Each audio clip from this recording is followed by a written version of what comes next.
Okay, our final presentation of the day is from Paddy Phelan. So Paddy is CEO at the South East Energy Agency.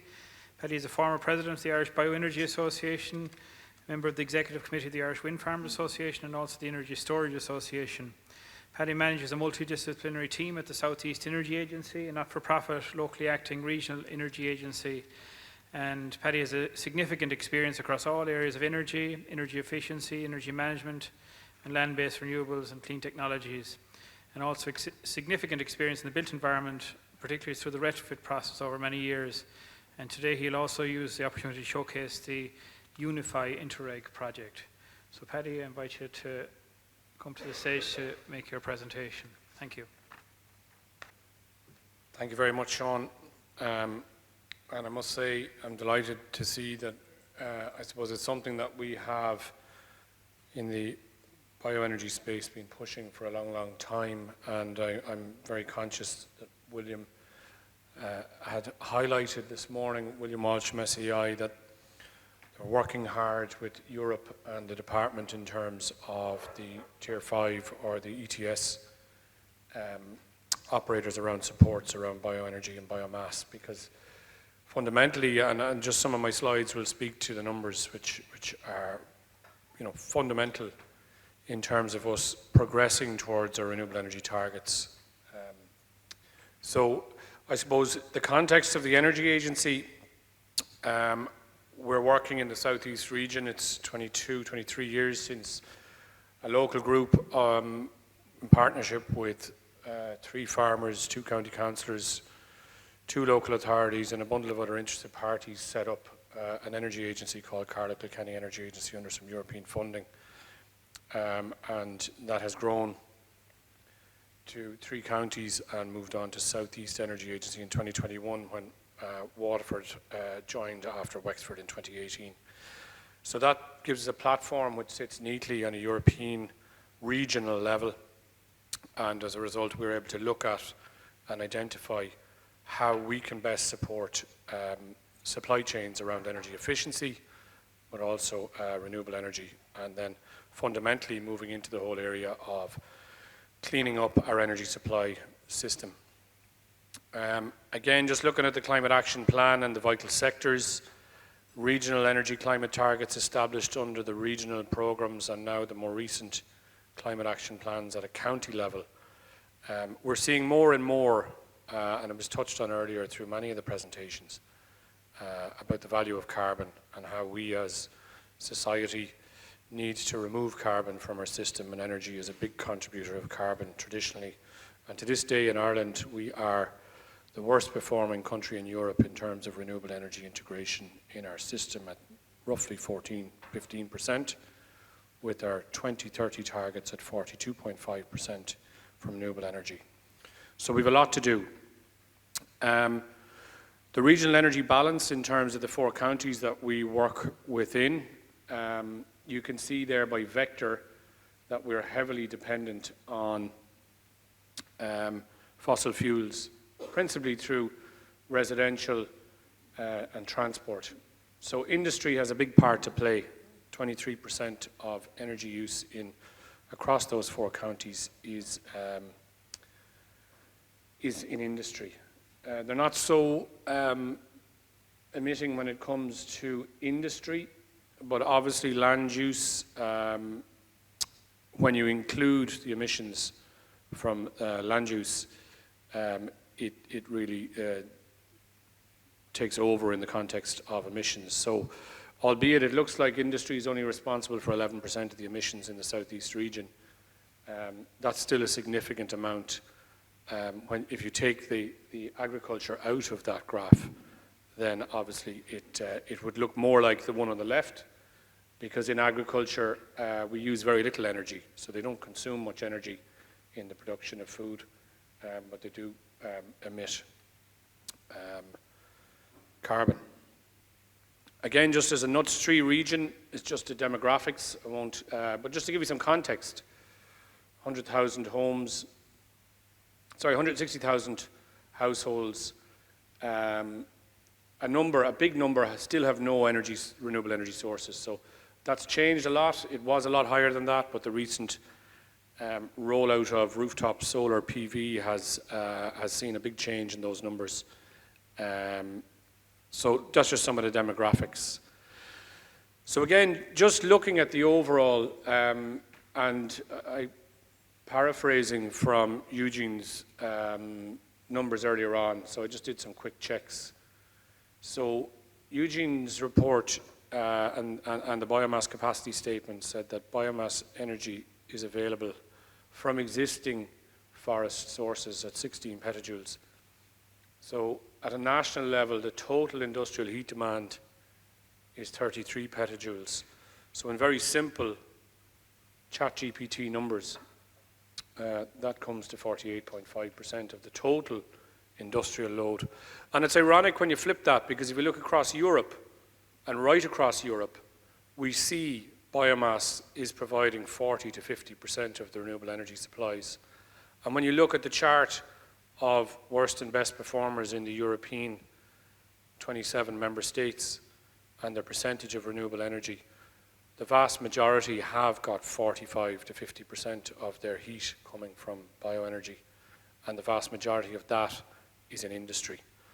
So the technology is out there, it's tried, it's tested, and with the increase in recent energy prices, I know from my own personal and business experiences that anyone who was on biomass during the Ukraine war was very satisfied that their wood chip contracts and their pellet contracts weren't exposed to the same level of price inflation that there were in electricity and gas, because all of those markets were dictated through gas price. So just in terms of the analyses, it's probably easier for me to understand, or for you to understand, that we have looked at short rotation willow, which is reducing in its number of acreage or hectares. A lot of farmers had it in 15, 17 years ago. A significant number, including my own father, took it out about 8 years ago. Post-consumer recovered wood, harvesting residues, which you've got a lot of detail, downgraded wood residues, and then roundwood, which is essentially your the 7 to 13, which is your pulpwood. So the forecast is that existing forestry plantations and new SRC plantations, if there was a program brought in to support it again, and I know Bord na Móna spent a lot of time working on some willow contracts and supply for the Eden Dairy plant in the last 10 years. But there is a potential for this residue in the southeast to meet 5.4% of total primary energy. Now people might say that's not big, but currently electricity is supplying 13% of total primary energy, renewable electricity, nationally. So the electricity demand nationally is 28% of our total energy, of which 13% of that is renewable, or 40% of the electricity. So if we add that 5.4% of total primary energy demand to the existing 13%, then we're I think renewable electricity, with some recent commissioning of the RES auction 1 and 2 starting to come to pass now, and solar and wind, we're starting to see it heading towards 15 or 16%. So just biomass alone, not looking at biogas or biomethane or other forms of bioenergy, we can be at 20% very quickly. There's just a wider bioenergy plan that we looked at the whole, and this is a real part that's really important, and I know anyone in the energy sector is looking at sector coupling. And how do we couple heat pumps? How do we couple renewable fuels? How do we couple solids, gas, liquids, biomasses? But today we're focused on solids and solid biomass for industry. But there's some really, really good information there which helps us understand what the potential is and what the balanced scenario would be. And this is totally independent of any manufacturer or supplier. This is the Energy Agency's research in collaboration with SETU and their significant resources touched on earlier in agriculture and in energy engineering. Just looking at the biomethane resource, so this is just an add-on. So from the existing residues around biomethane, if we can see the government follow through in its biomethane strategy and move like France and other jurisdictions have in the last 3 or 4 months to achieve state aid approval for an auction-based support mechanism, a contract for difference, we can add another 14% of primary energy. So if you add the electricity, and let's just be ambitious and say electricity can get up to 25% of total primary energy from its current 13 or 14. If you add in the 5% of solid biomass and another 15%, hey presto, we're at 32, 34, 36. Oh, we're heading towards 42.5%, which is our target for 2030. Which we all know from KPMG's recent study that if you take out the land use emissions fines that are coming our way in 2032, when we realise that we haven't achieved our emissions reductions by 2030, that between 12 and 16 billion euro is going to have to be paid out for the state to offset these emissions targets. The argument stands that we should be investing 6 to 8 billion now in electricity, bioenergy gases, and bioenergy solids. And that's just a simple calculation. It's there, it's tried, it's trusted. All of these residues exist on the biomethane front, but Sean has warned me this is Biomass conference, not biomethane. So focusing back in on it, just again giving that biomass contribution to the overall, so the total energy demand in the southeast region is 12.6 terawatt hours in 2022. And stacking up on the left here, we can see the 5 or 6% from forestry and SRC willow. And that's not tapping into the circular economy opportunity around second and third use timber, recycling, and other wood waste sources that we know exist out there. And through other programs under other departments where we're looking at recycling, reduce, reuse, you know, there is a lot more opportunity there in terms of quality wood products. Again, some of the projects in our region that have demonstrated and are operational for 12, 15 years now, excellence in place, fully funded through financial models, delivered, paybacks achieved, long-term heat contract supplies for members of this organisation. That's the Halion site in Dungarvan, and recently entered into a new long-term heat supply contract following a tender, so competition on price. They would argue they escaped significant price hikes on their manufacturing. And Europe has identified, and through a European project we have called Repower Industries, which kicked off this time last year, we had a big grouping of European partners over to visit the Danone site in Wexford. So Danone moved to biomass in 2012, and through the local development company in Kilkenny Leader, the Vulcan project, which was led by a former president of this organisation, Fred Tottenham, all of the wood growers with their 7, 8, 9 and 10 hectare private plantations on their farms came together and formed a wood fuel producer group, and they supplied a long-term energy supply contract into Danone. Danone did this as part of their internationally renowned sustainability investment, or CSR, corporate social responsibility program. So they didn't actually apply for any funding from a national support scheme to deliver this project. It was done on a CSR basis. And they, in 2017, got certified as the first zero carbon, net zero carbon or zero carbon milk powder producer in the world, and used that to great effect to implement that on 27 sites globally. But the Repower Industries program is looking at a key tranche of the European Commissioner van der Leyen wanting industry to insulate itself from energy price hikes and therefore become energy self-sufficient. And one of the areas they can do this is through local energy supply, through wood and biomass. And Danone is a case in point. 12, 13 years into the program, continue and very happy with their installation. Just a little bit on the wood fuel support schemes, or the various government support schemes, but the SSRH is a program that all of you in this room will be familiar with. Launched in 2019 after a significant industry lobby, has under-delivered in terms of the volume that was set about or available. And I don't go about, and many of you will be aware, I don't go about criticising government or government agencies for not getting this money out there. I turn it back on the industry and say, it's there.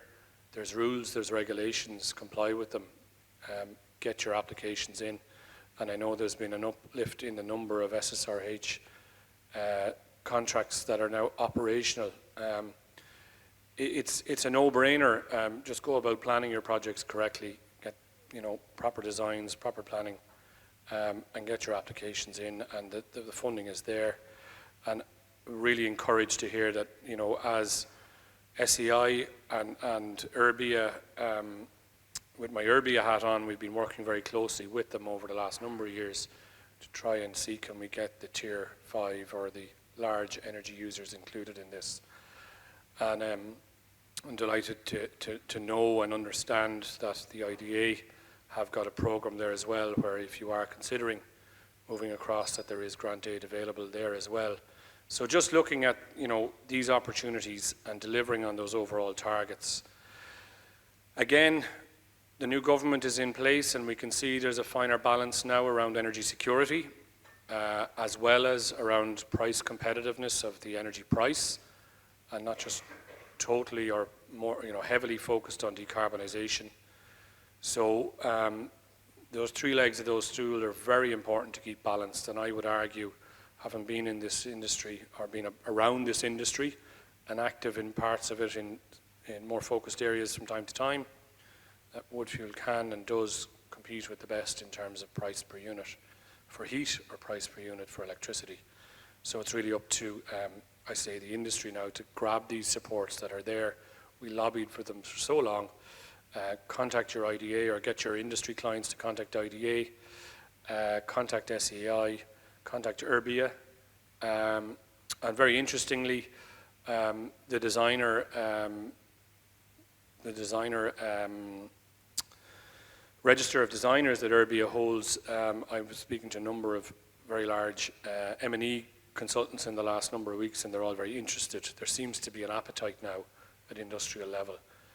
So getting, high quality professional design teams in at large industry scale and replicating those large biomass projects. Just one final touch, because Unify is the one that's sponsoring. We've a number of European projects. This is looking at green hydrogen solutions. That has a role to play in the context of helping agriculture.